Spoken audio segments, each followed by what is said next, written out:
Stan Lee was the godfather of modern superhero comics, from Spider-Man to Fantastic Four, X-Men, the Black Panther.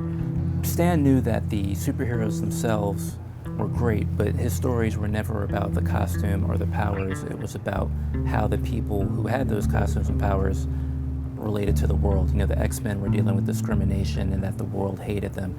Peter Parker was dealing with the fact that he had all these great powers, but he couldn't save his uncle and was always drowned with the guilt of that. Those Marvel comics back in the 60s, they really took a look at the world outside their window and tried to apply it to the stories they were telling, to not just be superhero stories, but to be stories that reflected on events going on around them. And I think never was that more evident than when Stan and Jack Kirby created the Black Panther and started a whole new cultural movement and really one of the most iconic black superheroes of all time. Stan Lee's greatest superpower was the power of belief. He believed in these worlds that they were creating, and he believed that they had a place in the world of literature, in the world of entertainment, that they weren't just for kids, that they were for all walks of life.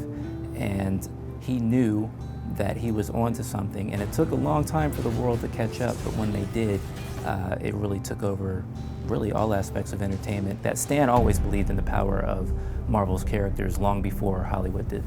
Hey Tony, remember me? Sure don't.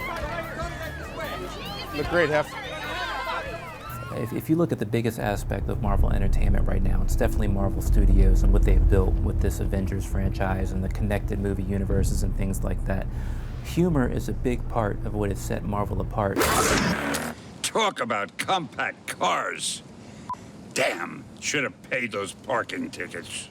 A big part of Marvel humor comes from those original Stan Lee comics in the 60s. One of the biggest enjoyments for me as a fan of comic book culture and someone who appreciates all that Stan Lee gave was being able to see him enjoy the fruits of his labor with those cameos in pretty much every Marvel Studios movie and every other Marvel movie, whether it be a Fox movie or a Sony movie or Marvel Studios. The usual for you.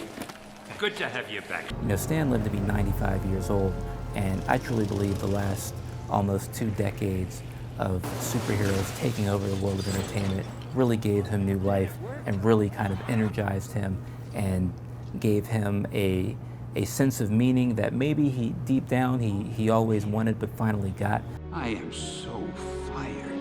I really will truly miss how much he enjoyed seeing something he believed in so strongly becoming something that so many people other than just comic book fans care about.